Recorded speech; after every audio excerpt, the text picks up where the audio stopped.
ku shekara da shekaru da shi da iyalinsa da kowa, wallahi ba mutum bane, aljani ne. Yana haka.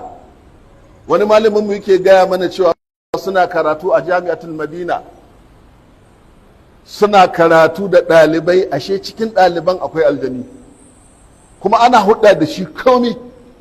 Ran da aka gano aljani ne shi, sun bar ɗaki a buɗe, sai ya shigo,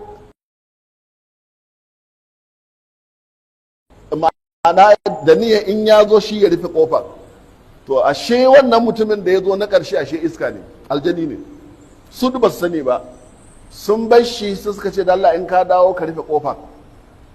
Shi kuma da ya dawo sai ya samu gadon shi kawai ya kwanta. Can dare sai ɗaya ya tashi ya ga ƙofa a buɗe, sai ce ya bawan Allah, ya za a yi ka zo ka bar mana ƙofa a buɗe?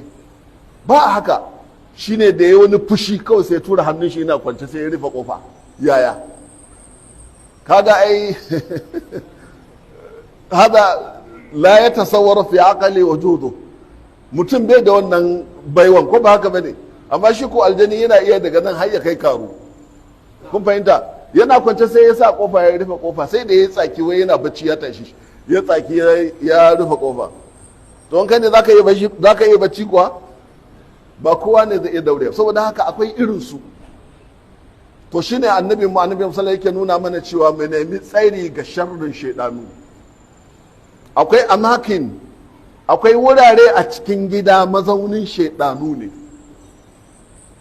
Akwai wurare a cikin gidajenmu, aljannu suna nan sun yi kaka gida a wurin. To hikiman mu gaya ma juna don mu kiyaye. Don mu kiyaye. Na farko sai malamai suka ce wurin bacci. An dai nuna a shari'ar musulunci an yadda ka gina ɗakinka turaka, ko ɗakinka da na matanka duk akwai wurin bacci, ko ba haka ba? Da na yara. To bayan haka sai aka ce firash kuma na bako, ka gina ɗakinka na wurin kwananka da yaranka, sannan akwai estara na bako. Domin masu iya magana suna cewa kowa gina gida sai ya yi mai, sai ya yi bako. To sau da haka musulunci ya san da ɗakin bako. Ya ce amma sauran ɗakinka da na iyalinka da na iyalinka da na sauran na yaran naka shine guda uku. Na uku kai ɗakinka guda ɗaya, na iyalinka, in an ce iyali ya haɗa mata da 'ya'ya.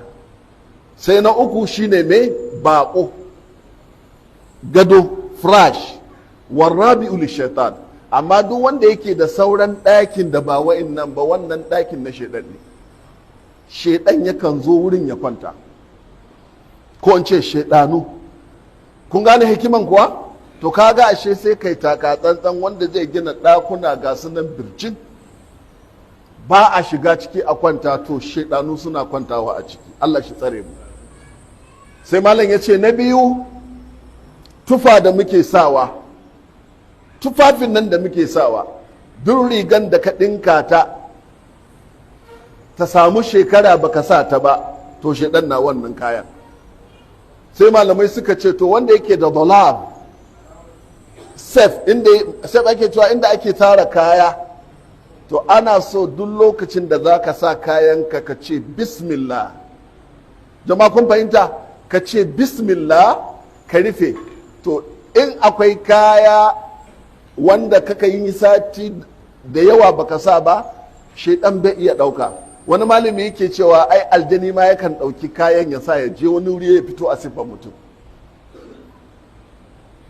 Aljani na iya ɗaukan kayanka ya sa ya fito a wani wuri a siffanka ko a wani siffa, amma duk kayan da ka ije da bismillah shaidan baya ɗaukansa. Saboda haka yan uwa waɗanda Allah ya hore musu sutura, don za ga wani ya sa riga in ya bada aka wanke sai ta shekara biyu bai dawo kanta ba. Akwai masu wannan arzikin,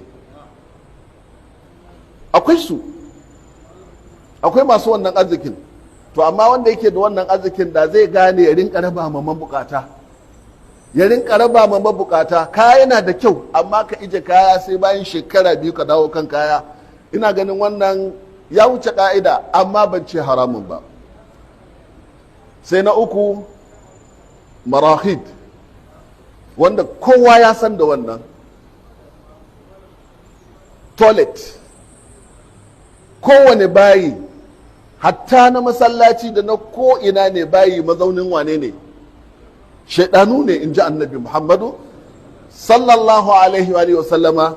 Don haka ya ce duk wanda zai shiga bayi ya yi mai, ya yi addu'a. Ana so ka ce bismillah kafin ka shiga bayi. Allahumma inni a'udhu bika min al-khubuthi wal khaba'ith. In ka je za ka shiga bayi, kafin ka shiga bayin ana so ka ce bismillah, ba bismillahir rahmanir rahim ba, a'a bismillah. Sannan ka ce Allahumma inni a'udhu bika min al-khubuthi wal khaba'ith. Sannan ka shiga, kuma in za ka shiga bayin da kafan dama, amin, kafan mene? Kafan hagu. Lokacin da ka faɗi wannan kalman, duk wani shaidani a bayin kana faɗa zai bar wurin. Duk wani shaidani zai bar wurin. Jama'a kun fahimta? Tana ganin na kawo guda uku ko?